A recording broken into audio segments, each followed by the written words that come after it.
یک قضیه که شب و روز همه جا سر همین صحبت کرده ایستند و شاید شما امروز در همین فکر همین باشید. همین قضیه عمرعلی 5 ساله 5 ماهه که ما در فدراسیون روسیه همین واقعه روی داد.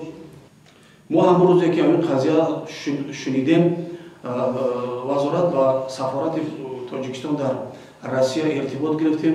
رسمی وزارت کارهای خارجی فدراسیون روسیه در اظهارات خود قید کرد که رهبریت وزارت کارهای خارجی فدراسیون روسیه قضیه کودتای 5 ماهه را عمرعلی نظرов را در زیر نظارت خود گرفتند. هر روز وزیر کارهای خارجی به همین قضیه مشغول است.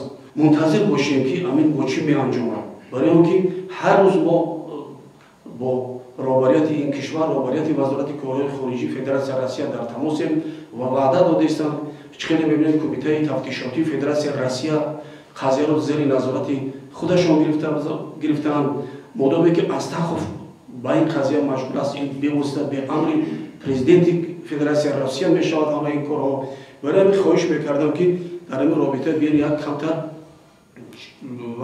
صبوری رو کمتر صبوری میگیم یا که فرض کردیم یک مهلت با رهبریت تاجیکستان و وزارت کارهای خارجی داده شود که ما همین قضیه را دنبالگیری کنیم.